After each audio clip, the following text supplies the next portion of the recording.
va parler du dogme, un dogme particulier, c'est-à-dire la résurrection du Christ. La résurrection du Christ. Quand j'en parle comme ça, n'ayez pas peur, je ne vais pas vous faire de grands développements théologiques. Non, on n'est pas là pour ça. Dites-moi, nous avons tous des dates d'anniversaire. Nous avons tous des dates d'anniversaire. Qu'est-ce qui fait que vous croyez que vous êtes né ce jour-là? Est-ce que vous étiez là? On nous l'a dit. On vous l'a dit. Merci. On me l'a dit. Et qu'est-ce qui fait que tu donnes foi à ce on me l'a dit et tu n'as jamais douté que peut-être les parents se sont trompés? La confiance. La confiance? Oui. Moi, je suis né le 25 juin. C'est ce qu'on m'a dit. Et c'est ce qui est marqué sur mon certificat de naissance. Mais il m'est arrivé de me demander, est-ce que vraiment c'est ce 25 juin que je suis né? Je ne douterai pas de mes parents. Ils ont fait du bon boulot. Ils m'ont dit que c'est ça. Ils me l'ont transmis. Et j'y crois. J'y ai adhéré. Le dogme, c'est quoi?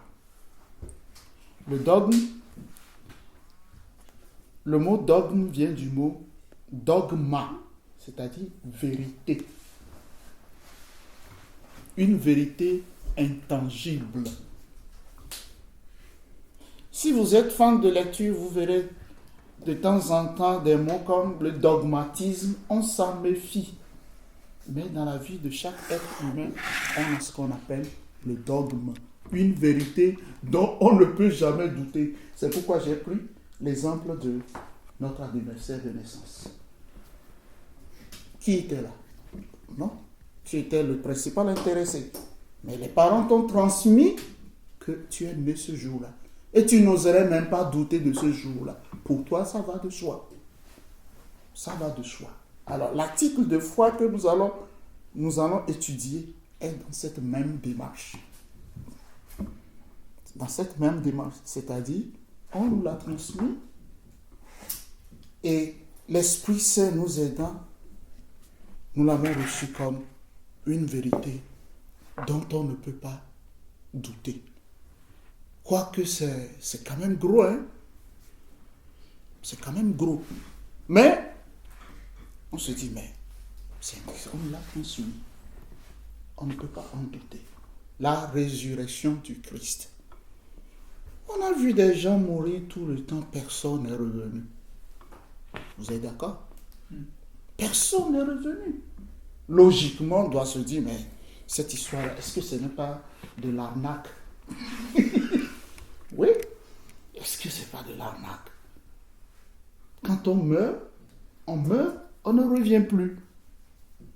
Mais l'élément fondateur de la foi chrétienne, c'est il est vivant. C'est ce cri-là qui est sorti de la tombe le jour de Pâques. On dit, il est vivant. Et toute notre liturgie tourne autour de ce mot. Il est vivant. La résurrection. Quand nous parlons de la Pâque, c'est ce dogme-là. Nous célébrons la vie plus forte que la mort. Oui, la vie plus forte que la mort. Nous allons exploiter un peu la Bible pour voir comment on en est arrivé à là. Est-ce que les tout premiers croyants avaient le même rapport vis-à-vis de la vie et de la résurrection? Je vous donne une méthodologie. Pour étudier la Bible sur des thèmes comme ça, on commence par l'Ancien Testament et après le Nouveau Testament. Et dans le Nouveau Testament, on voit d'abord les évangiles.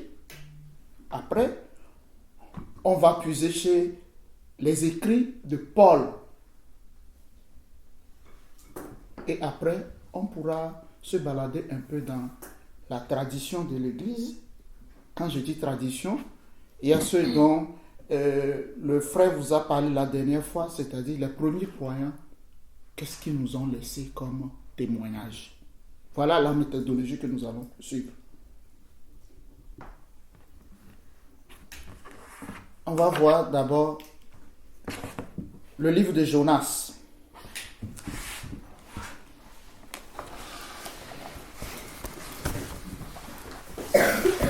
Jonas 6, Jonas 2, 1 à 2. Jonas, le prophète Jonas. Le premier qui trouve.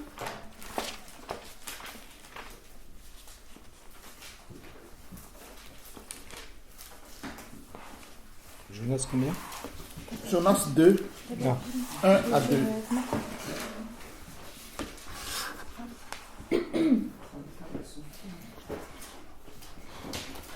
Qui veut nous le lire? Oui.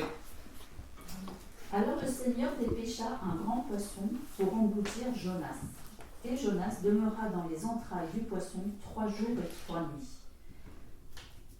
Des entrailles du poisson, il pria le Seigneur, son Dieu. Qu'est-ce que vous pensez de ça? Qu'est-ce que vous pensez de ça? La parole est libre. Hein? Le livre nous raconte que Jonas a été englouti par une baleine. Non, scientifiquement parlant, il paraît que les baleines ont deux estomacs. Ça veut dire que c'est mal barré pour lui. Mais l'allégorie du texte nous dit qu'il est resté dans le ventre du poisson 3 jours, 3 nuits. Qu'est-ce que vous en pensez? Quelle est la première idée qui vous vient à la tête? Ça veut dire que le poisson a eu une indigestion? Qu'est-ce que vous en pensez? 3 jours. Qui doit être brûlé par l'acide gastrique. Normalement, oui. Je pense que c'est ça. Ouais. Normalement, oui. 3 jours. Pourquoi l'auteur sent le besoin de dire 3? Pourquoi pas 4? C'est 3 comme le C'est Christ, trois non? comme la C'est la résurrection. Non. C'est quoi? Voilà. Pourquoi il ne dit pas 4 jours, il ne dit pas 5 jours, il dit 3 jours, 3 nuits. Ce 3 doit nous faire comme ça. Pourquoi 3? Parce que le chiffre 3 c'est une symbolique dans la Bible. Dites-moi, qu'est-ce que vous pensez du chiffre 3?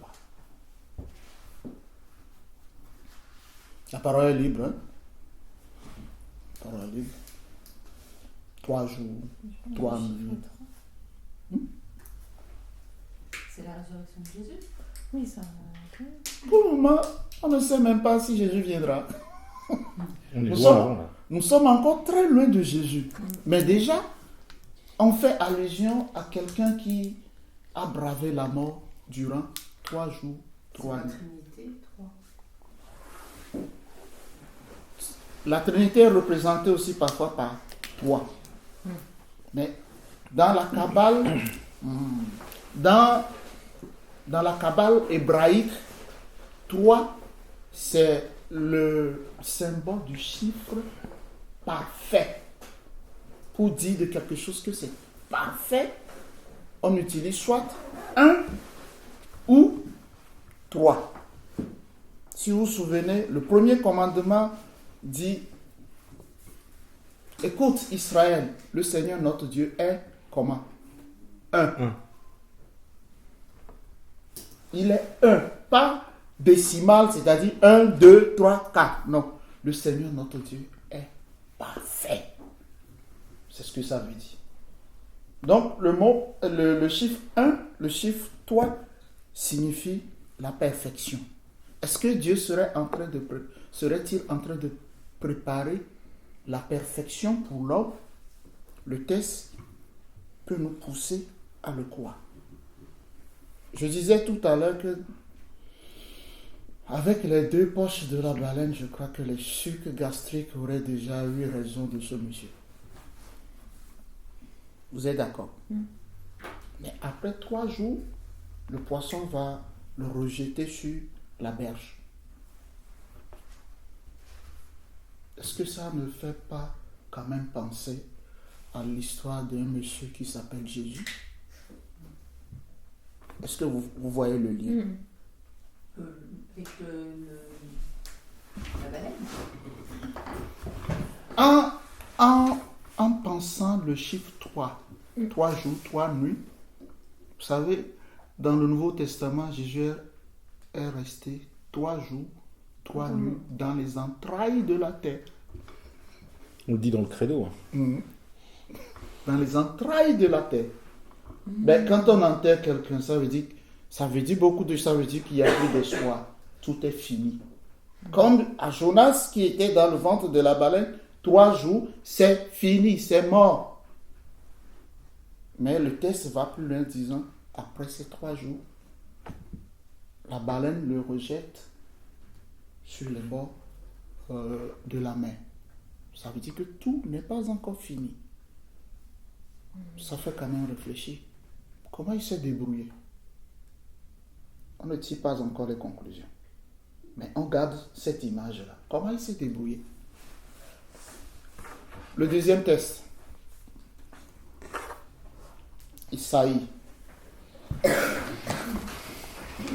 On écrit Isaïe, mais moi j'aime mieux l'appeler Isaïe, parce qu'en hébreu on dit plutôt Isaïos. Isaïe 53, verset 5. D'abord, ma première question. Isaïe, il fait partie de quel groupe de l'Ancien Testament? Un patriarche, un prophète ou bien un guerrier? Un prophète? C'est un prophète, comme Jonas. C'est ça. On écoute.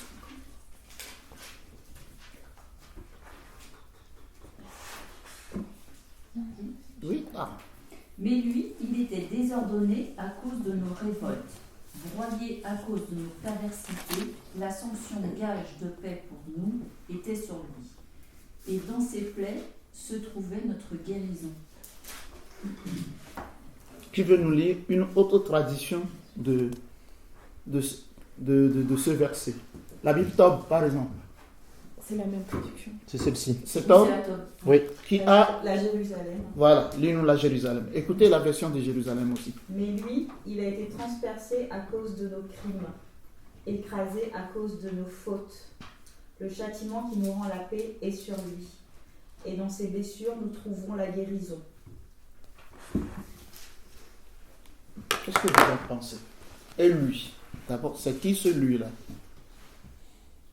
Jésus. Non. Vraiment?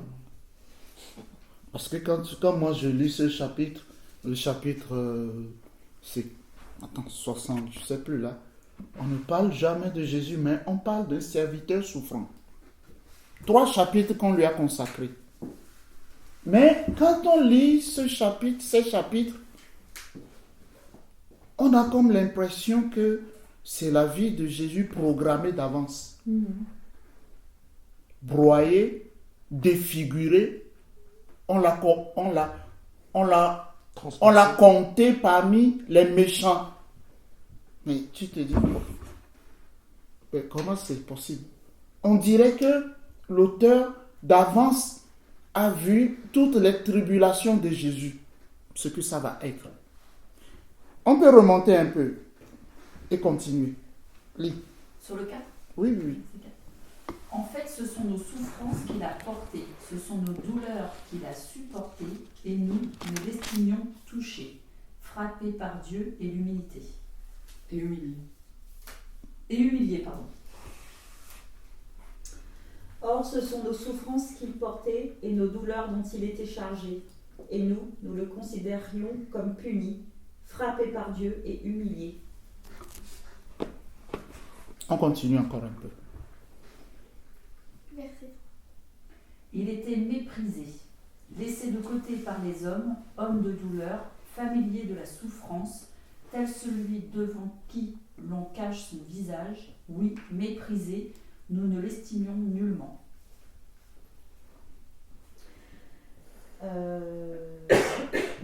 Comme un surgeon, il a grandi devant lui, comme une racine en terre aride, sans beauté ni éclat pour attirer nos regards, et sans apparence qui nous eût séduits. Objet de mépris, abandonné des hommes, homme de douleur, familier de la souffrance. Comme quelqu'un devant qui on se voile la face, méprisé, nous n'en faisions aucun cas. Voilà, Isaïe nous décrit un monsieur dont les traits ont été totalement défigurés. On dirait, ce monsieur, c'est comme un bouc émissaire. Un bouc émissaire, ça veut dire que les autres ont fait des conneries et c'est lui qui paie le pot cassé. Puisque le texte nous dit qu'il a été méprisé. Il a été méprisé. C'est sur lui qu'est retombée la faute de tout le monde. On a le droit de se demander pourquoi. Dites-moi, est-ce que vous aimeriez payer pour les autres? Qui voudrait payer pour les autres? Je ne dis pas aller au resto et puis payer. Hein? Non, ce serait trop beau. Aller au resto payer, c'est trop beau.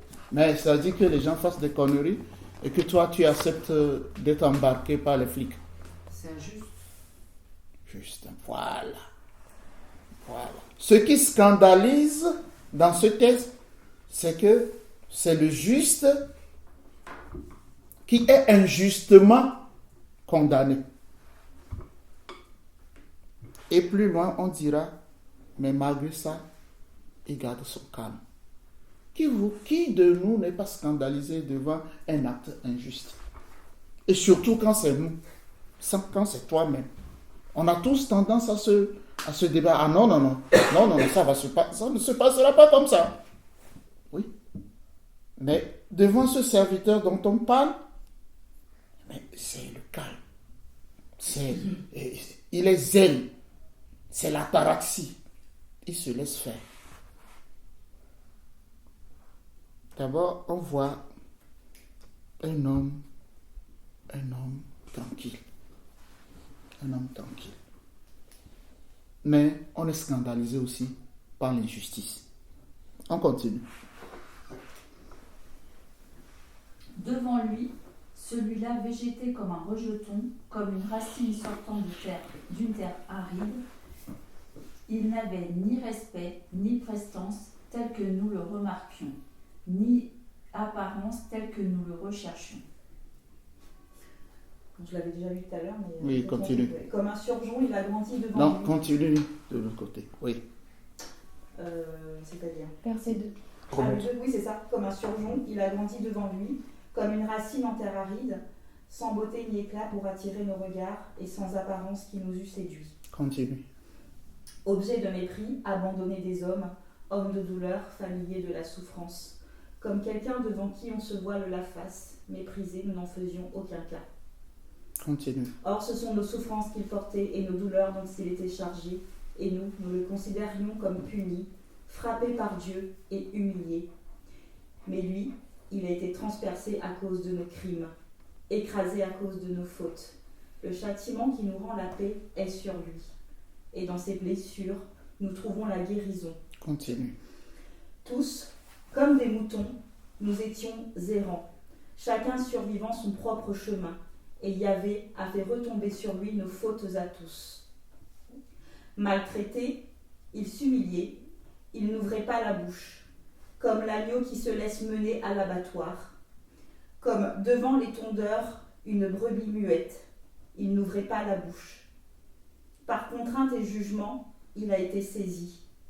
Parmi ses contemporains, qui s'est inquiété qu'il ait été retranché de la terre des vivants, qu'il ait été frappé pour le crime de son peuple. On lui a donné un sépulcre avec les impies, et sa tombe est avec le riche. Bien qu'il n'ait pas commis de violence, et qu'il n'y ait pas eu de tromperie dans sa bouche.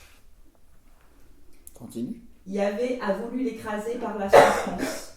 S'il offre sa vie en sacrifice expiatoire, il verra une postérité. Il plongera ses jours, et par lui la volonté de Yahvé s'accomplira. À la suite de l'épreuve endurée par son âme, il verra la lumière et sera comblé. Merci. On s'arrête là.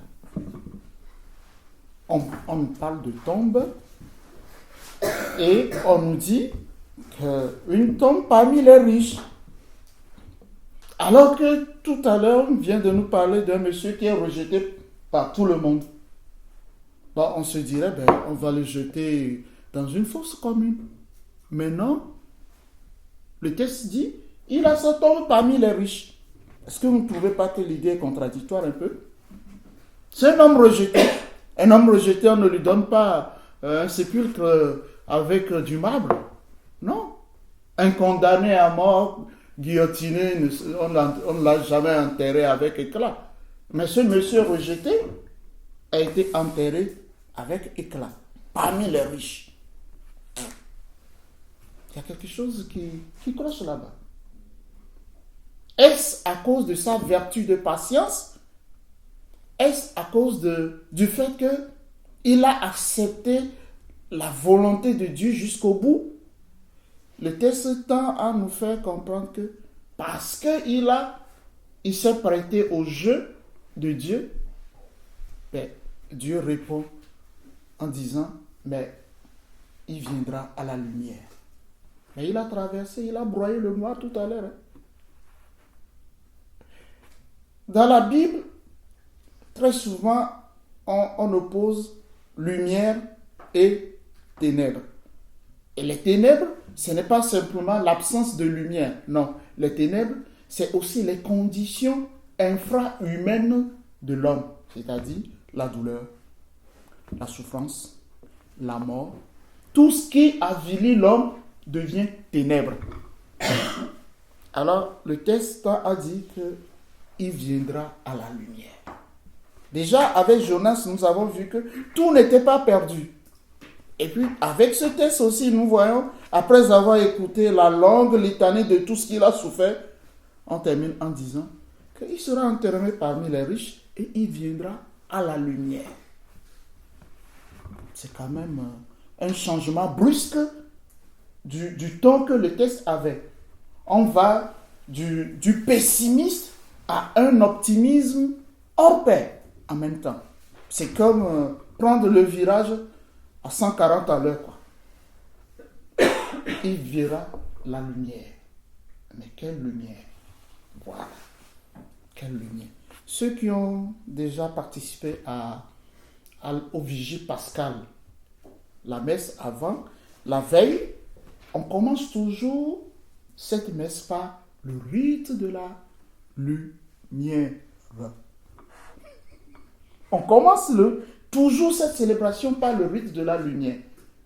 Et on donne comme consigne, il faut qu'on célèbre le Vigie Pascal à peu près au moment où le jour, la nuit et le jour se rencontrent. Par symbolisme, au moment où le jour va prendre le dessus sur la nuit. Pour nous dire que, comme ce serviteur-là, il verra la lumière. Tout n'est pas encore perdu. On éteint tout dans l'église et l'église est complètement éteinte. Tout. On vient avec nos petites bougies et le prêtre ou bien le diacre crie: la lumière du Christ, nous rendons grâce à Dieu. Cette lumière, c'est le symbole aussi de l'espérance. C'est le symbole de l'espérance. Qui n'a jamais participé à une vigile, Pascal? Ah, cette année, faites effort pour venir. C'est impressionnant. C'est impressionnant. Ça prend le triple. C'est la messe la plus belle de l'année. Enfin, celle où il y a le plus d'émotions, quoi. Et puis c'est le fait, c'est ce silence et cette absence de lumière, c'est effectivement, c'est très fort. Il y a une liturgie qui est spécifique. C'est une messe exceptionnelle. Non, c'est rien. Je pense à toutes celles qui n'ont pas testé encore, là. Réservez déjà. C'est le samedi soir, avant le dimanche de Pâques. D'accord. C'est 9h30. C'est tard. C'est la nuit. Ce soit la nuit. Alors, nous venons de voir deux textes de l'Ancien Testament qui nous donnent d'imaginer un peu que Dieu a prévu quelque chose pour l'homme. Dites-moi, il n'y a pas, dites-moi, je peux vous le dire, il n'y a pas une seule personne qui ne fait pas dans son froc en passant à sa mort. Seuls ceux qui ont traversé des événements vraiment, vraiment, vraiment, où ils étaient à 2 doigts de la mort, ont la paix, cette paix-là devant les événements de la vie, ils se disent, oh, quand ça viendra, je partirai. Tout le reste, on fait dans notre froc. Si vous sortez tout à l'heure de chez le docteur, que le docteur vous dit, ah, vous savez, vos résultats ne sont pas très bons, et ce serait bien si vous commencez à vous préparer, il ne vous reste que 6 mois, je crois qu'en rentrant à la maison, vous perdrez l'appétit. Vous perdrez l'appétit. Parce que il y a l'instinct de conservation que nous tous nous avons. Et le dernier ennemi, comme dit Paul, c'est la mort. Mais quand nous disons il est vivant, ça veut dire que ce dernier ennemi en Jésus a été enlevé. Avant d'arriver au Nouveau Testament, nous allons lire encore un autre texte.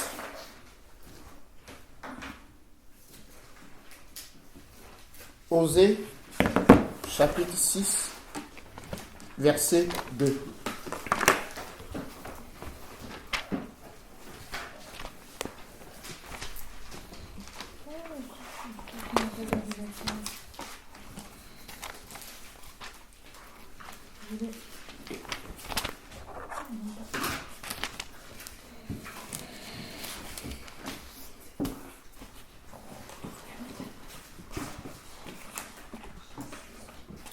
Qui veut nous lire ça?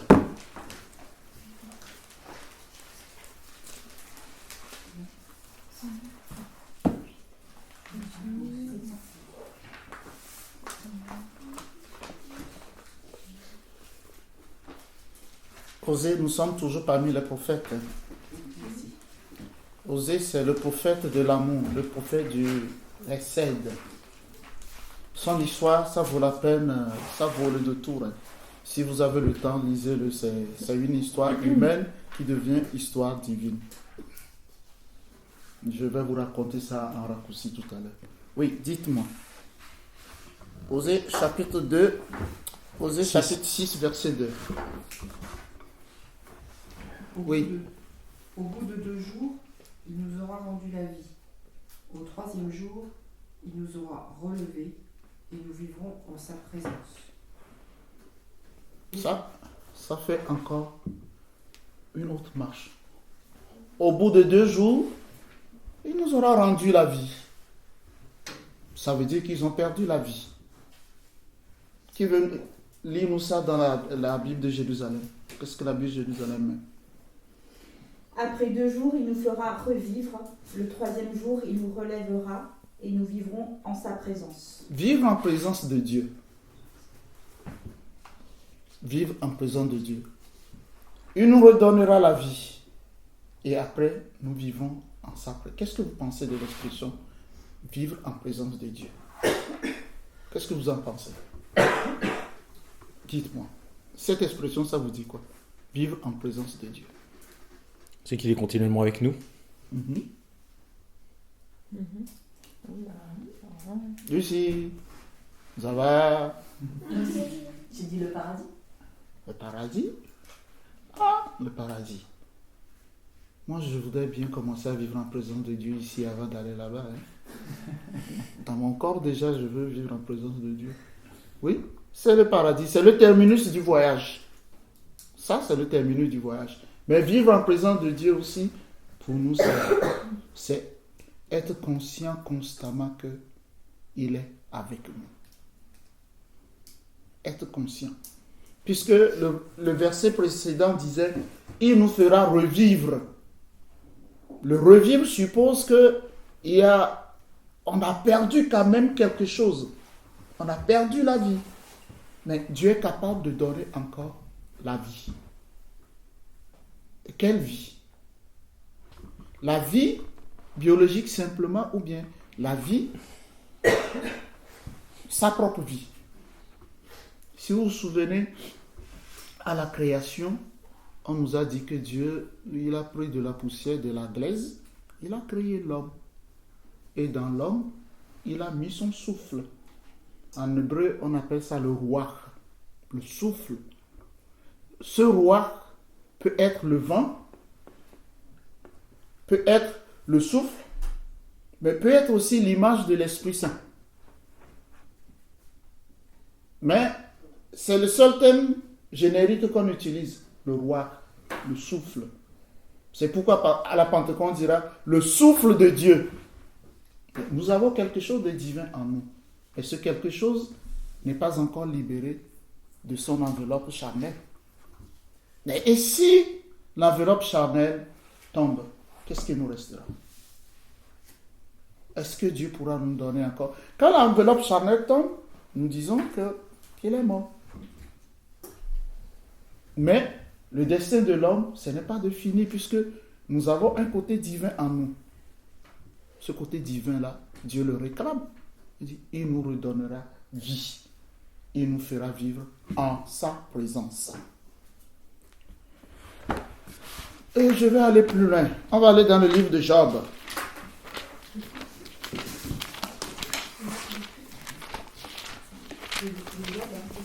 Livre de Job. On va voir le livre de Job et enfin voir le livre des Maccabées.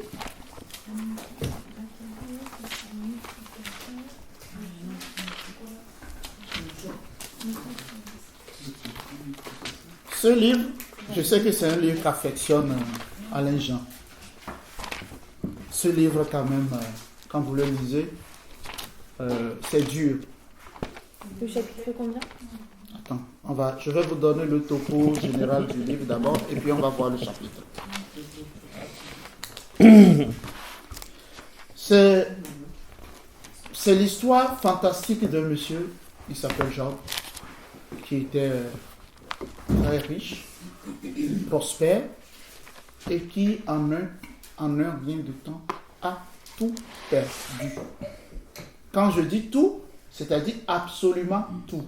Sa richesse, sa famille, tout est perdu, il est revenu à rien, et lui-même malade. Vous vous souvenez, quand il y a des malheurs qui nous arrivent, nous tous nous crions vers Dieu, pourquoi moi? Pourquoi moi? Ce monsieur, au fond du gouffre, il a eu le courage de dire à Dieu, nu je suis sorti du ventre de ma mère, nu j'y retournerai. Dieu a donné, Dieu a repris. Que son nom soit béni. Qu'est-ce que vous en pensez? Au fond de votre douleur, est-ce que vous serez capable, nous serons capables de dire ça à Dieu? Nu, je suis sorti du ventre de ma mère. Quand nous venons, nous sommes tous nus. Vous êtes d'accord? Ok. Le jour où nous quittons cette terre, qu'est-ce que nous apportons? Est-ce qu'on apporte quelque chose? On est venu, on a trouvé des choses, on l'a utilisé. Au moment de refaire le voyage à l'envers, on laisse tout et on part. Même si on a accumulé des choses, on laisse et on part. Il dit que le nom de Yahvé soit béni. Que Dieu soit béni. Il faut une sacrée confiance pour pouvoir dire Dieu, merci, merci parce que j'ai compris que je n'apporterai rien. Il va plus loin en disant qu'il faudrait qu'on écrive mon histoire sur des pierres. Mais je sais en qui j'ai mis ma confiance. Même si mon corps est déchiré, il me relèvera. Et de la poussière, je me tiendrai debout. Quelle confiance inouïe. Il dit, même si mon corps est déchiré, et si je suis appelé à retourner au néant, il me relèvera et je me tiendrai debout. Qu'est-ce que vous en pensez? un corps en décomposition. Vous avez tous vu à la télévision les momies, non? Vous avez... Quand vous le voyez, est-ce que vous vous dites, oh, ça peut reprendre vie? Non. Après quelques années, on retourne à la poussière, au fait. Mais Job, lui, dit, même si mon corps est déchiré, décomposé totalement, il me relèvera. Il me relèvera. Et je me tiendrai debout. C'est la foi. Comment Dieu nous relève? Est-ce que nous sommes couchés, il nous tend la main et puis il nous relève? Je ne sais pas. Qu'est-ce que vous pensez du mot relever? Dieu me relève. Ça veut dire quoi pour vous? C'est-à-dire qu'on est tombé. On est tombé. Non seulement tombé, on est tombé très bas. Il y a un tableau de Michel-Ange qui me vient en tête, la création de l'homme, où l'homme est couché et on voit Dieu peint sous les traits d'un homme barbu, musclé, et qui lui tend la main comme ceci. Je ne sais pas si... Oui, un doigt comme ça, comme s'il voulait le sortir et le faire lever. Oui, constamment Dieu nous met debout. Dieu nous met tous debout. Et notre vie est constamment menacée. On va aller au livre des Maccabées. Et c'est le dernier livre qu'on va voir dans le livre des Maccabées. Le numéro 1. Il y a 1 2. et 2. 1, 2, 3, 4.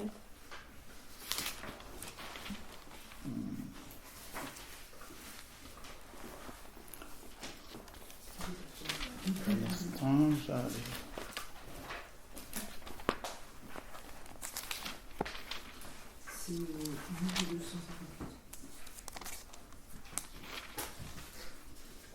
Il faut que je trouve. Dans ce livre, il est raconté le martyre d'une femme et de ses enfants. Le martyre d'une femme et de ses enfants. Les Juifs ont des interdictions cultuelles et culturelles. Par exemple, ne pas manger la viande de porc et autres comme les musulmans. Alors, dans cette persécution qui s'est abattue sur les Juifs, on a proposé à des jeunes, s'ils veulent sauver leur vie, de manger de la viande refusée par le culte. Et tour à tour, ils vont tous refuser. Et tour à tour, on les a tués, jusqu'au dernier. Et le discours qu'ils ont tous tenu, c'est ceci. Vous pouvez beau m'enlever la vie, me couper les bras, les pieds. Dieu qui m'a créé, qui me les a donnés, même si je meurs, s'il le veut, il me redonnera la vie et me redonnera mes membres. Bon, logiquement parlant, si j'étais là, je pourrais lui dire, est-ce que tu n'es pas en train d'aller trop fort un peu là, mon ami? Parce qu'on vient de tuer ton grand frère devant toi. Mais tous ont tenu le même discours au préfet en disant, la mort, on ne le craint pas. Si Dieu le veut, il nous donnera vie.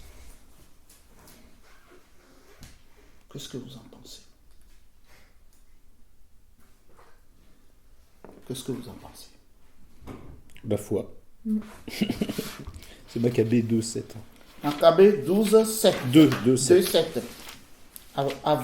C'est avant le martyre du vieux là aussi. 2, 7. Le martyr des 7 frères. 2 Maccabée. 2 Maccabées. 2, 7. C'est normal qu'on ne trouve pas dans ce cas-là? Oui. Quelle version tu as? La seconde. Ah, tu ne vas pas trouver ça. Parce qu'on a imputé de certains livres. C'est une vieille, la seconde, elle est... Il manque des trucs.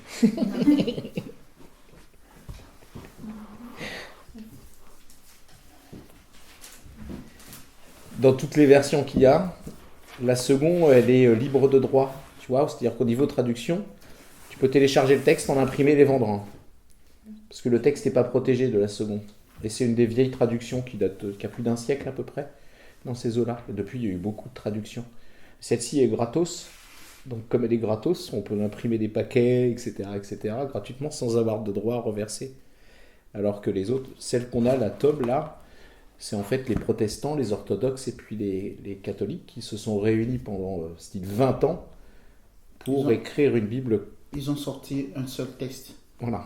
Ils sont remontés aux origines, les meilleurs manuscrits, pour se mettre d'accord sur une tradition. C'est ce qu'on appelle la Bible Tob, c'est-à-dire tradition œcuménique de la Bible. Et en même temps, Tob, en hébreu, veut dire Tov, bon. Ils ont joué sur les deux thèmes. Donc pour une première Bible, c'est sympa, mais après, on va passer à une autre, quoi. En plus, tu as une version spéciale, toi. Oui. Avec les mots de Georgie. Avec Avec les mots de Georgie. Ouais, le truc pour les jeunes, c'est ça? Ok. On va, avec un peu plus de patience, on y arrivera à ceci. Celle-là, c'est la compliquée, celle qui prospère. Non, c'est la Bible Tob. Ah, c'est ta Tob, ouais. C'est ma table, ça fait... Je l'ai acheté en 97. Ça fait un bon bout de temps. Quelqu'un qui n'était pas né. Ça m'a accompagné durant ma formation. Et puis, je l'ai toujours, quoi. Je l'ai quand même trituré. Hein. Non, on voit qu'elle a vécu, ouais. Une Bible neuve, ça ne fait pas l'affaire chez moi. Alors, écoutons ceci. Un des jeunes dit au préfet, « Scélérat que tu es, tu nous exclus de la vie présente, mais le roi du monde, c'est-à-dire Dieu, parce que nous serons morts pour ses lois, nous ressuscitera pour une vie éternelle. » Il nous ressuscitera pour une vie éternelle. Pensez-vous que la résurrection a été une donnée de foi évidente? Non. Ça n'a pas été évident au début. Les Juifs, ils ne croyaient pas en la résurrection. Les Juifs, ils ont fait du chemin. C'est pourquoi j'ai commencé par oser pour terminer avec les Maccabées. Parce que les Maccabées sont plus proches de Jésus. Mais en parcourant la Bible, nous verrons, par exemple, dans Moïse qui dit notre Dieu, c'est le Dieu des vivants. On verra des allusions comme ça. C'est le Dieu des vivants et non des morts. Mais rien n'était clair. Mais plus on s'approche du phénomène Jésus, plus les textes sont clairs sur la résurrection. L'aventure de la vie ne s'arrête pas ici. Ça va au-delà de la vie biologique.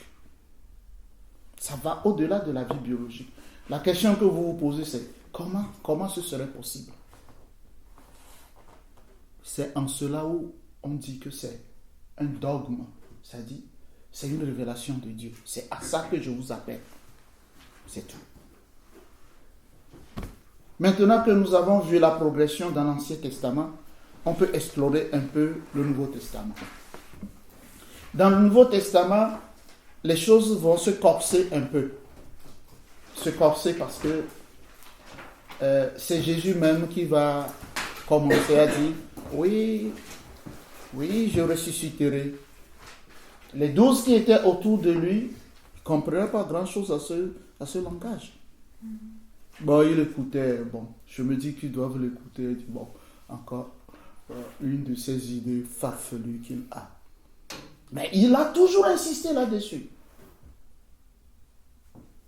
Et quand il a pris le chemin de Jérusalem, 3 fois de suite, il leur a annoncé la mort et la résurrection. 3 fois. On revient encore à ce chiffre 3. Il leur a annoncé la mort et la résurrection. Au chapitre 7 de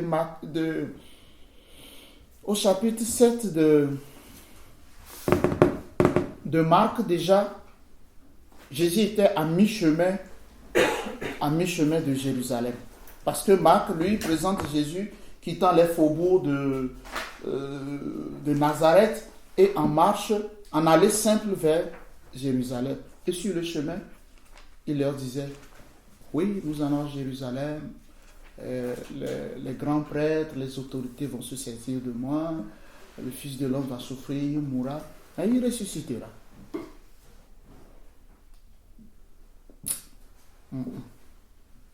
Alors, quand ils ont avancé, les disciples ont commencé à se demander, et s'il meurt, qui va prendre sa place? J'adore ça. Moi, j'adore ça. Au lieu de le consoler, s'il meurt, qui va prendre sa place? Son destin ne les intéresse pas trop. Mais il faut pérenniser la chose. Qui prend sa place? Et Jésus leur dit, vous ne savez pas ce que vous demandez. Une deuxième fois, il va leur annoncer encore la mort et la résurrection. Et là, c'est Pierre qui va le prendre à part et lui dire, écoute, si on peut lui dire, écoute mon pote, non, quand on appelle le malheur, il arrive vite, arrête ça.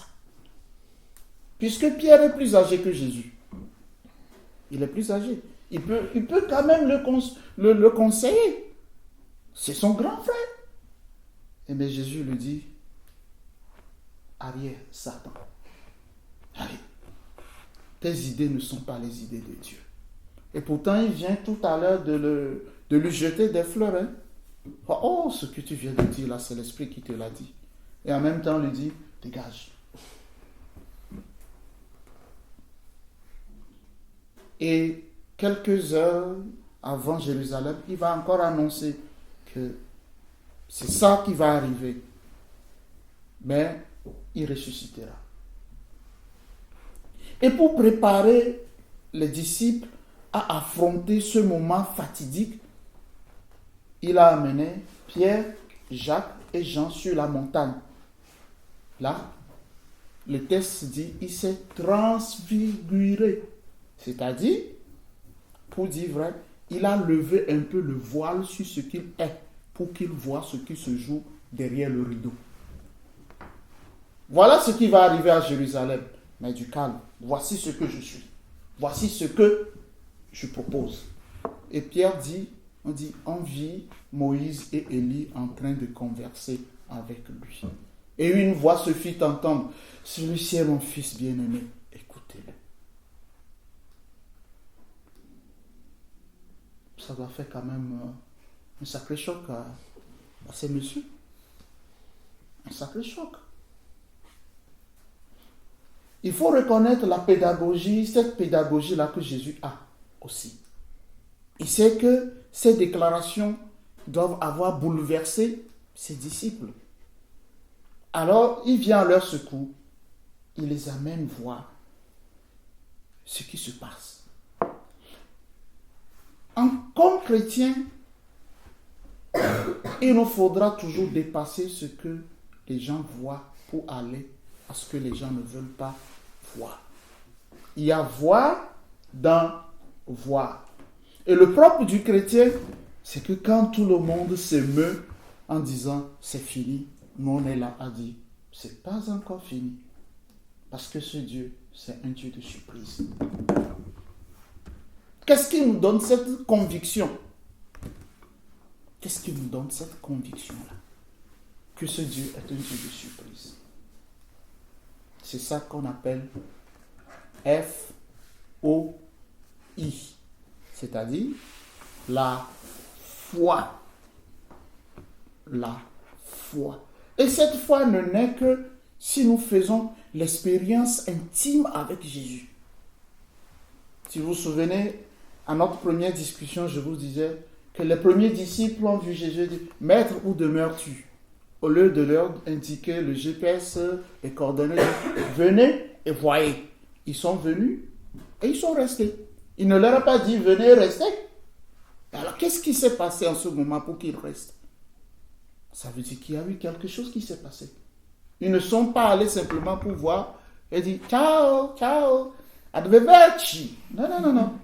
Ils sont venus, ils ont vu, ils sont restés avec lui. Ils sont devenus ses potes. C'est ce que notre cheminement chrétien doit nous amener à faire. Créer ce lien-là avec Jésus. Ils arrivent à Jérusalem. La foule est en liesse. On l'accueille. On met des branches, on étale des pagnes sur son chemin. Ça donne envie d'aller à Jérusalem avec lui. Mais ce n'est que pour un instant. Hein. Parce que le vrai problème, le drame dont nous avons effleuré un peu l'histoire en Isaïe va commencer à s'accomplir. Le serviteur souffrant. Ça va s'accomplir. Comme c'est une prophétie, ça va s'accomplir maintenant. Quand cette année, bientôt nous allons entrer dans le temps de carême en préparation vers Pâques. Suivez bien la liturgie de Pâques. Le jeudi saint, Jésus, sentant sa mort, demande à manger avec ses disciples. Je crois que moi, je n'aurais pas pu avaler une seule bouchée. Hein. Vous êtes d'accord? Mais il fait le festin avec eux, parce que c'est la Pâque. Il dit, allez dans cette maison, dites au maître de la maison, aujourd'hui, ce soir, je vais dîner là dans ton grand salon. Et préparer tout ce qu'il faut pour une fête. Et pourtant, il sait que tout va virer au vinaigre tout à l'heure. Hein. Et il a mangé avec ses amis, ses intimes. Il a mangé. Mais dans ce repas, ce monsieur va poser des gestes qui sortent de l'ordinaire. Un repas ordinaire qui devient un repas extraordinaire. Il parlera tout le temps de la mort.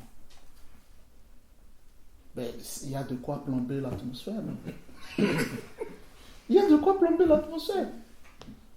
Il prit le pain, il rendit grâce et leur donna disant, ceci est mon corps livré pour vous. Qui voudrait manger ça?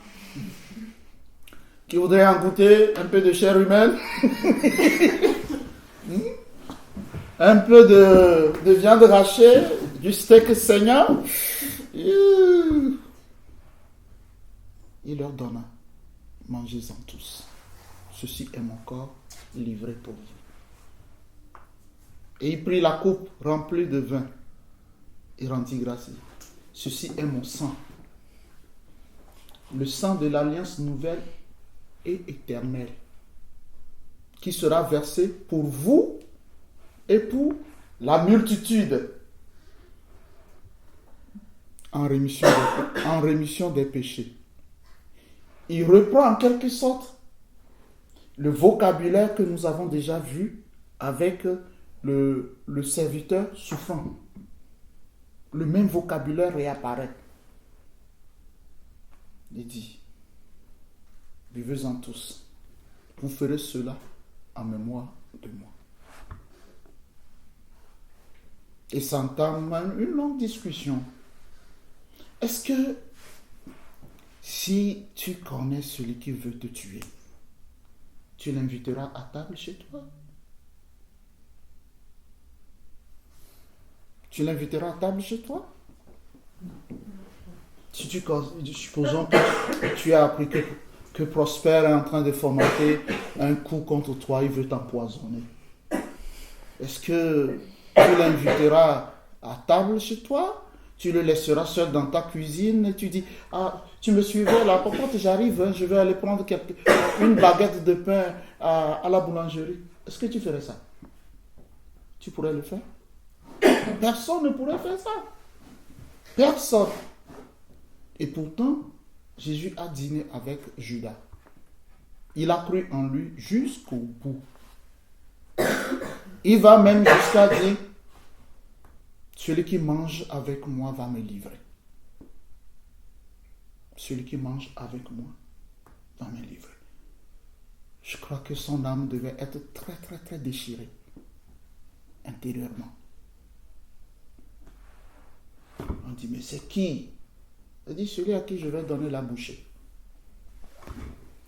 Et ce qui est formidable dans ce texte, c'est qu'on dit que Quand Judas prit le pain et l'a bouché, il est sorti, il faisait nuit.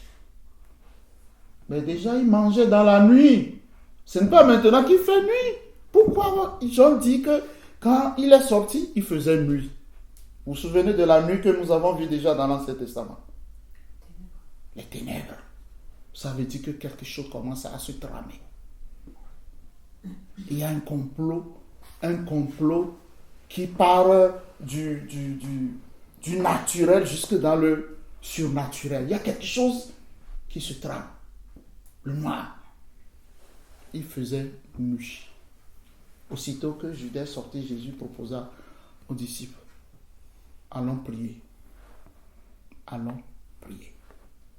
Le temps est là.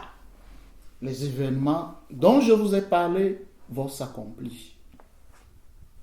Mettons-nous un peu à la place des disciples. Quel sentiment nous aurions en ce moment? Mais est-ce qu'ils n'ont pas justement, moi c'est la question que je me posais quand j'ai lu les textes qui étaient donnés, je connais. C'est pour convaincre les plus sceptiques d'avoir prévenu et que les choses se réalisent et de montrer à tout le monde qu'en fait c'est vrai. Est-ce que les disciples en ce moment mesuraient l'intensité de ce qui va arriver? Je ne suis pas sûr. Ils l'ont entendu, mais ça leur dit. Puisqu'ils ont déjà vu Jésus à l'œuvre, ils disposent d'un grand pouvoir. Ah oui, ils se sentaient tous en sécurité en se disant, il utilisera encore son pouvoir et puis c'est fini, non? Il n'a qu'à utiliser son pouvoir, puis tout est réglé. En tout cas, s'il était à la place de Jésus, je l'aurais utilisé. Hein. Je vous assure. Je ne me serais laissé jamais bastonner comme ça. Et je dirais à Dieu, bon Dieu, je sais que ce n'est pas dans notre programme, mais attends, je vais l'utiliser 2 minutes. Mais, vous vous souvenez, le texte d'Isaïe dit, comme un agneau qu'on amène à l'abattoir, il reste silencieux. Ce calme-là. Nous avons déjà vu aussi dans l'Ancien Testament le mot injustice. Qu'est-ce qu'il a fait pour mériter ce qui va arriver? C'est injuste. Il n'a rien fait. Vous voyez le drame qui se joue. C'est le drame de l'homme juste, injustement condamné. Et qui ne se défend même pas. Moi, je prendrai les meilleurs avocats. Hein?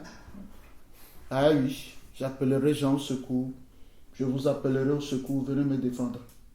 Oui. Mais lui, il n'a appelé personne. Il ne s'est même pas défendu. Et comme un théâtre, tout se joue tout autour de lui. Dans le jardin, il dira aux disciples, priez, veillez.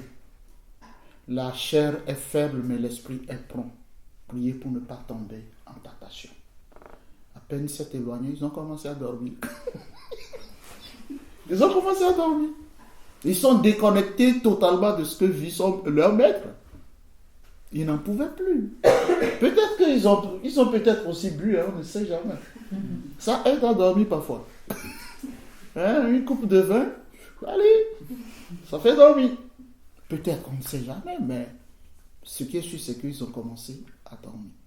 Et par 3 fois, il est venu. Vous ne pouvez pas veiller avec moi? Est-ce une reproche ou bien c'est... Je ne sais pas. Mais il leur dira quand même, veillez un peu quand même avec moi. Et la 3e fois, il leur dira, dormez parce que tout est accompli maintenant. Le temps. Et voilà, c'est Judas qui survient avec les gens. Ils se saisirent de lui et tout le tralala que vous connaissez. On va sauter l'intermède pour aller vers sa condamnation et puis jusqu'à sa mort.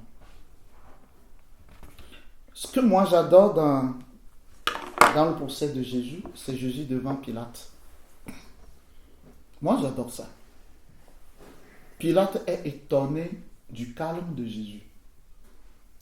Normalement, un condamné se défend. Mais lui ne se défend pas. Et tellement que Pilate lui demande, tu ne dis rien? Tu ne vois pas tout ce qu'il te reproche? Que dalle, je t'aime. Et puis il dit, tu ne sais pas que j'ai droit de vie et de mort sur toi? Elle dit, oh, non, non, non, non. Tu n'as pas de droit de vie et de mort sur moi. Ça ne te l'a pas donné. Es-tu le roi des Juifs? Tu le dis ou bien on te l'a dit de moi? En fin de compte, qui juge qui? C'est Pilate qui le juge ou bien c'est lui qui vient juger Pilate? Puisqu'il dira même à Pilate, je suis venu dans ce monde pour témoigner de la vérité. Là, excédé, Pilate lui demande, c'est quoi la vérité? C'est quoi cette vérité-là?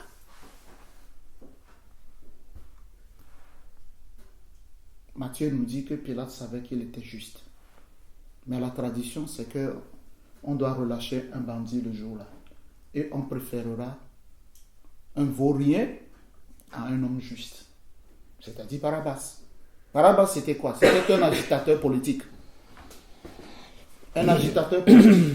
Il était dans un groupe. Le groupe, leur doctrine, c'est ceci. Un bon Romain, c'est un Romain mort. Donc, eux, ils se déplaçaient toujours avec une épée sous le manteau. Dès qu'ils voient un Romain, vous voyez déjà. Mais la manipulation du peuple a voulu qu'on choisisse Barabbas et qu'on condamne Jésus. Les plans de Dieu s'accomplissent. Hein. Dans la bêtise humaine, le plan de Dieu s'accomplira toujours. L'homme n'a pas le dernier mot. C'est Dieu qui a le dernier mot. Il fut condamné, humilié, frappé, le corps déchiqueté,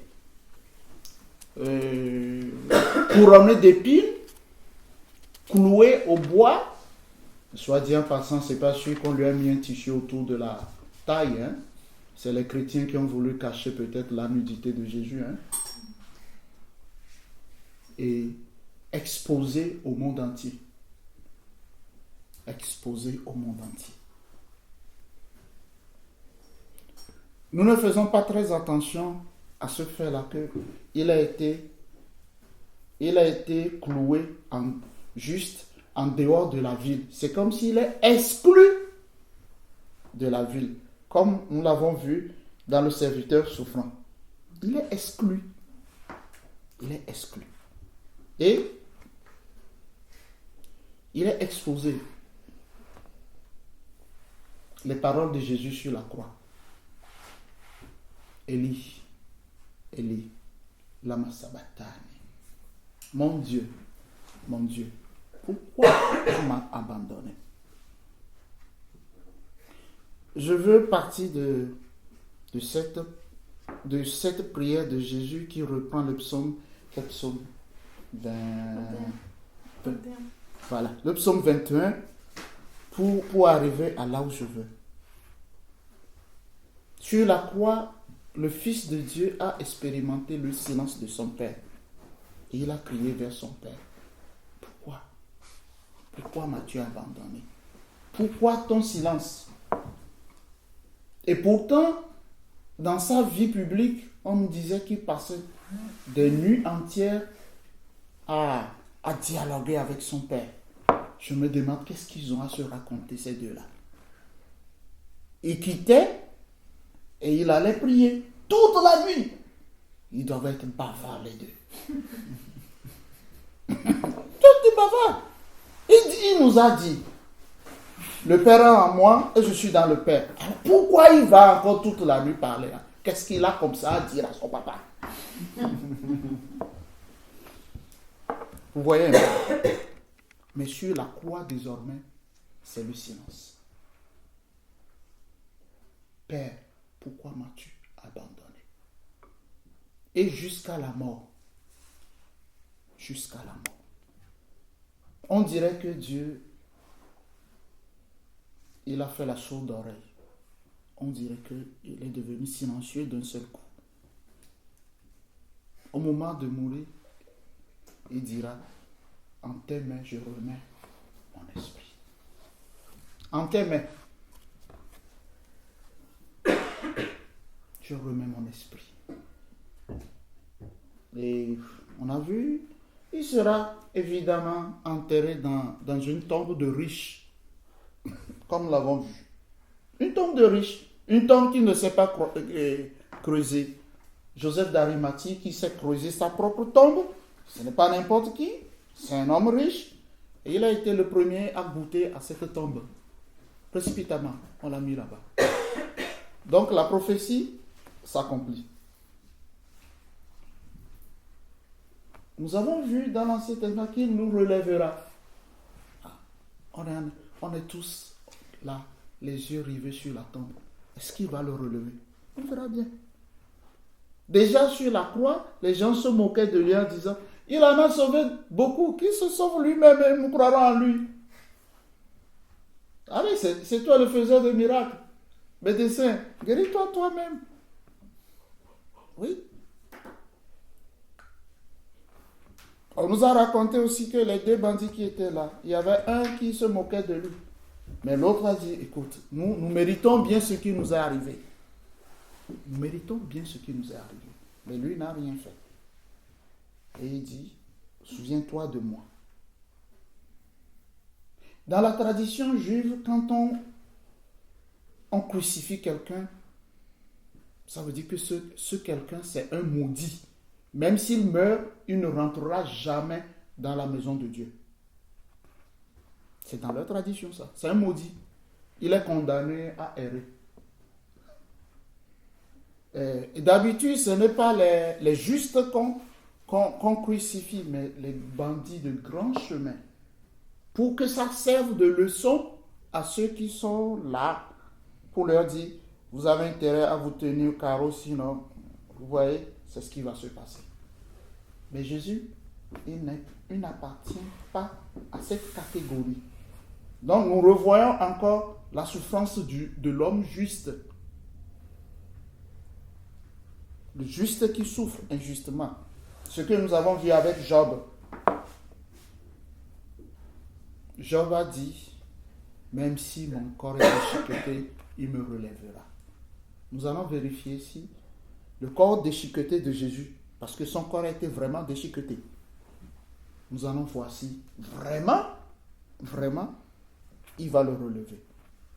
Il a crié vers son père, pourquoi m'as-tu abandonné? On va voir si Dieu va répondre. On l'a mis au tombeau. Donc, pour nous, c'est comment?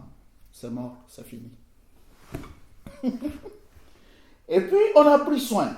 On a mis une grande pierre pour sceller. On a mis des gardes tout autour. Parce qu'on dit c'est un imposteur. Il a dit qu'il va se relever. Donc, on ne sait jamais, ces disciples peuvent venir le voler, dire qu'il est ressuscité. Alors, les gardes, on leur a donné des gardes. Donc, tout est fait pour que ça ne s'accomplisse pas. Et on l'a enterré précipitamment. Le dimanche matin, on dit que les femmes sont allées au tombeau. Pourquoi les hommes ne sont pas allés? C'est eux qui bombaient le torse, non? Vous avez peur? Voilà. Ils avaient tous peur. D'ailleurs, même dans le jardin, ils ont détalé comme des lapins. Ils ont fui. Mais les femmes sont allées. Dites-moi, qu'est-ce qui donne ce courage-là aux femmes? Un seul mot. Qu'est-ce qui donne ce courage aux femmes? Vous n'avez peut-être pas le choix. Non, ils avaient le choix. Elles avaient le choix. Qu'est-ce qui donne ce courage aux femmes?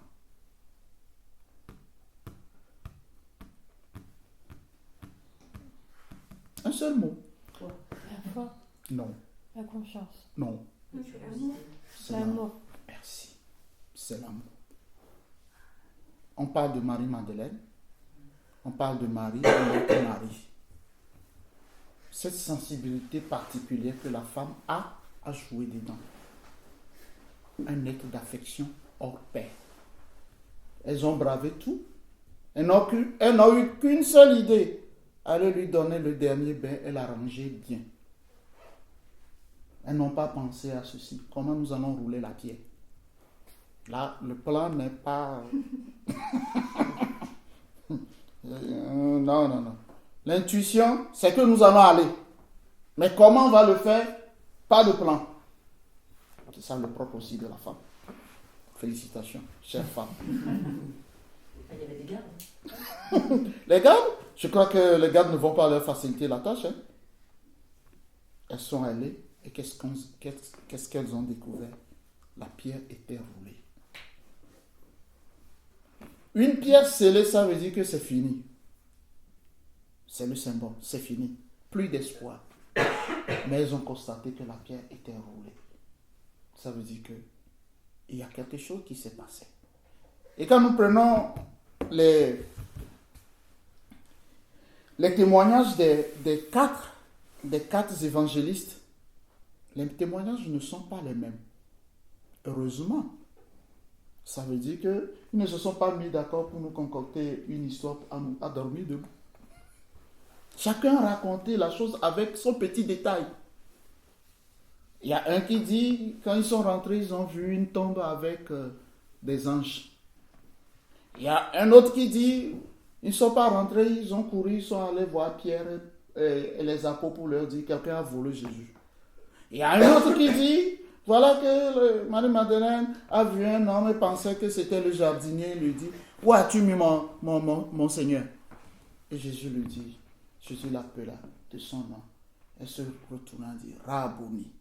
Et Jésus lui dit, ne me touche pas, ne me retiens pas. Va dire à mes frères que je les devance en Galilée. C'est en Galilée que l'aventure a commencé. Donc, ils retournent tous en Galilée encore. Donc, avec des petits détails. On dira même que après tout ça, Pierre et les disciples sont retournés encore à leur métier. Ils étaient des pêcheurs. Jésus va les rejoindre à la pêche et leur dit, est-ce que vous avez pêché quelque chose? On dit rien. Alors, jetez le filet de ce côté. Et c'est Jean qui dira, oh, c'est le maître.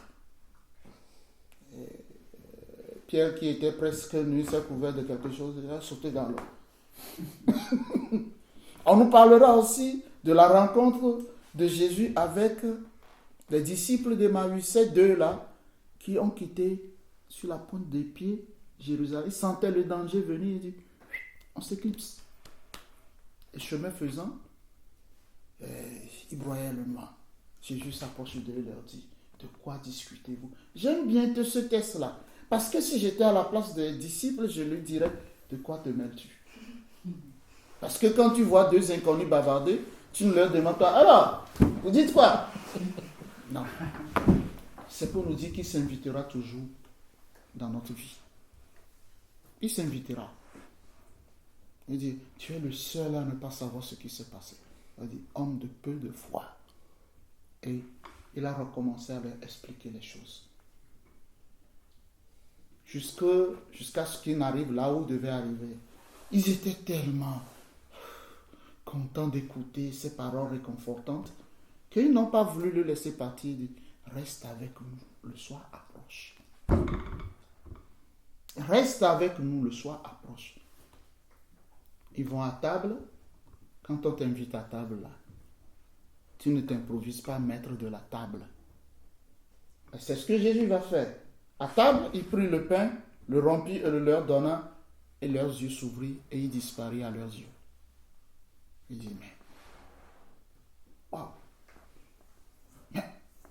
comment ça fait qu'on ne l'a pas reconnu? Sur le fait, il retourne à Jérusalem. Il dit, nous avons vu le Seigneur. Pierre dit, oh, vous n'êtes pas les seuls, il est passé par ici. Il est passé par ici. Ça veut dire, en conclusion, que toutes les prédictions de l'Ancien Testament, injustement condamnées, il faisait nuit, mais aussi, il nous relèvera, ou le silence de Dieu devant la prière de son fils quand il disait, Eli, Eli, lama sabachthani. Dieu vient de répondre, mais il a pris du temps. 3 jours avant de répondre. Quand tu parles à quelqu'un, tu attends qu'il te réponde en même temps.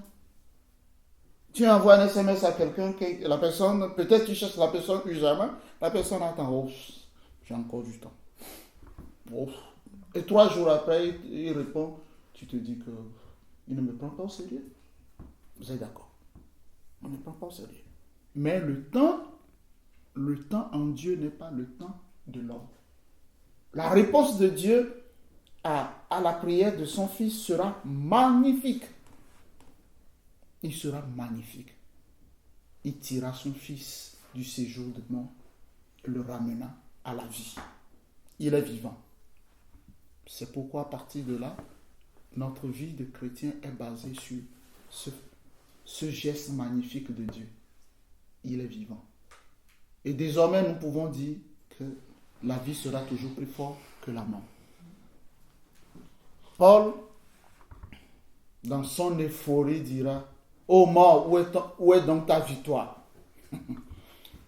Avant, il ne pouvait pas le dire, parce que tout le monde a peur de la mort. Hein? Tout le monde a peur de la mort. Mais quand le cœur de Paul gonflé par la présence de Jésus, il dira, « Mort !» Il est en train d'apostropher même la mort. « Hé mort, où est donc ta victoire ?» Autrement dit, Jésus t'a vaincu, hein?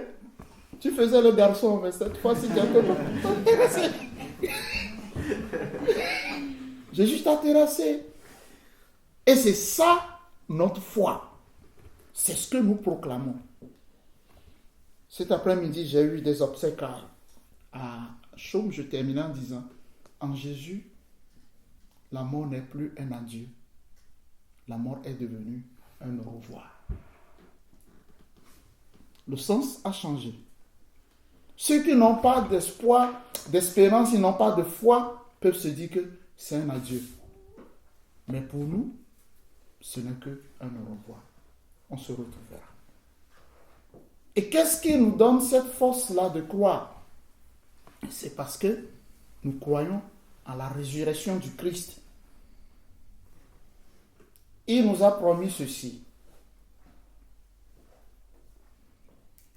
Prenez et mangez. Ceci est mon corps. Celui qui mangera mon corps aura la vie éternelle. Et moi, je le ressusciterai au dernier jour. Le discours sur le pain de vie. Jean, chapitre 6. Je vous propose maintenant d'écouter quelques témoignages de Paul, le fougueux Paul. Vous savez que Paul est très fougueux, non? Ah, vous ne savez pas? Ah. Romains 6, 4.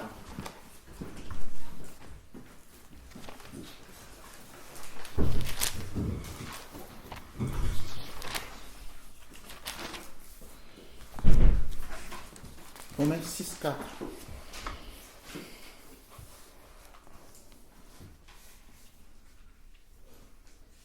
Qui a trouvé?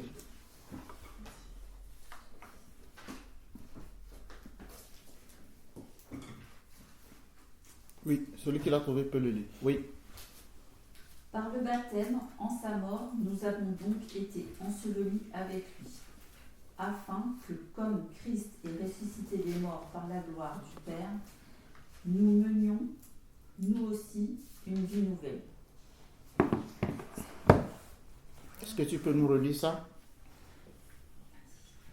Par le baptême, en sa mort, nous avons donc été ensevelis avec lui, afin que, comme Christ est ressuscité des morts par la gloire du Père, nous menions, nous aussi, une vie nouvelle. Aujourd'hui, le rituel du baptême, il me semble plus simple et peut-être le symbolisme ne nous parle plus. Dans les premiers temps de l'Église, pour baptiser, on baptisait les gens adultes. On les baptisait adultes et par immersion. On plonge ta tête 3 fois dans l'eau. On le plonge au moment où tu suffoques, on te sort. On te replonge, on te sort. Pour te dire que tu es mort désormais et que tu vis désormais pour le Christ. Il y a un lien entre le baptême qui nous transmet la vie du Christ. Quand je dis la vie, c'est la résurrection. La résurrection du Christ est une puissance qui anime le corps de tous les chrétiens. C'est une puissance. Paul parle de vie éternelle. C'est une puissance. Devant les forces du mal, proclamer que Jésus est vivant, c'est dire que quel que soit ce que vous faites, Dieu aura toujours le dernier mot. Parce que c'est à lui qu'appartient la force. Devant les vents contraires de la vie, pouvoir dire Jésus est vivant, c'est dire lui, c'est mon maître. Il a traversé la mort, il en est sorti vainqueur. Donc, je participe à sa victoire. Vous vous souvenez, quand Jésus, après la multiplication de pain, a forcé ses disciples à traverser le lac. Et il était dans la barque et il dormait. Et puis, il y a eu le vent qui s'est levé. Et puis, les disciples ont fait de leur mieux. Et puis, ils n'en pouvaient plus. Et ils sont allés secouer Jésus qui dormait à fond la cale. Il dit, tu ne vois pas que nous sommes en danger? Il a dit, oh, homme de peu de foi. C'est tout un symbolisme pour nous dire, si Jésus est dans la barque, nous sommes en sécurité. Il est dans la barque, nous sommes en sécurité. Les forces déchaînées de la mer et du cosmos symbolisent toutes les forces qui menacent la sécurité de l'homme, l'intégrité de l'homme. Et la force ultime, c'est la mort. Ils étaient près de la mort. C'est pourquoi ils sont allés voir Jésus. Maître, est-ce que tu peux te bouger un peu? Parce que là, on a fait de notre mieux, mais c'est ça. Pour conclure, le dogme de la résurrection du Christ, c'est le pilier central de notre foi. C'est le pilier central de notre foi. Jésus est vivant, veut dire, il nous a donné de participer à sa propre vie. Ce n'est pas simplement une doctrine, non. Chacun l'expérimente au jour dans sa relation avec le Christ. Au jour le jour. À la fin de la messe du dimanche passé, quelqu'un me parlait d'un livre et qui me proposait de le lire. Le pèlerin russe. C'est un livre magnifique que j'ai lu 2 fois au séminaire avant de sortir et que j'ai relu aussi après, il me semble. 2 ou bien 3 fois. Si je résume, pour le pèlerin, ce pèlerin-là, la meilleure prière, c'est de se répéter sans cesse dans son cœur, Jésus, Jésus, Jésus, Jésus. Silencieusement se répéter ce nom-là. Qu'est-ce que nous y gagnons? En fin de compte, quand nous répétons Jésus, mais nous en appelons à sa puissance de la résurrection. Parce que rien que le mot veut dire Dieu sauve. Dieu sauve. Croire en la résurrection du Christ, c'est anticiper notre propre résurrection déjà. Croire en la résurrection du Christ, c'est anticiper notre propre résurrection. C'est accepter que nous participons à cette victoire de Jésus sur la mort. Le dernier texte que je vous proposerai, c'est l'Apocalypse de Saint Jean, où on nous dit que je vis une foule immense de gens venant de toutes les langues et contrées, qui ont lavé leurs habits dans le sang de l'agneau. Qui aimerait bien tremper son habit dans un sang? C'est une image pour nous dire que la mort du Christ nous a rachetés. Il nous a rendus, quand je dis racheter, ça veut dire la mort du Christ nous a justifiés devant Dieu. C'est comme si il est mort pour que nous ne soyons pas condamnés. Et chaque fois que nous nous présentons devant Dieu, devant son Père, il lui dira, pour prospérer le con aussi, je suis mort, hein, Seigneur. Dieu sera obligé de me faire grâce et dire, bon, mon fils dit qu'il est mort pour toi. Passe quand même. Voilà. Quel cadeau qu'on peut donner à l'homme plus que ça? Non seulement participer à la vie de Dieu, mais un jour, ressusciter. Paul nous l'a assuré plusieurs fois. Ressusciter, c'est-à-dire revenir dans notre corps et dans notre esprit. Ne plus être un esprit simplement. Voilà ce que nous appelons la résurrection de l'homme. Qu'est-ce que nous gardons aujourd'hui? Je vous souhaite de faire l'expérience de cette puissance du Christ qui est vivant. Point. Le Christ qui est vivant. Dans la lettre aux Hébreux dit Christ, hier, aujourd'hui, demain, est le même. Il n'a pas changé.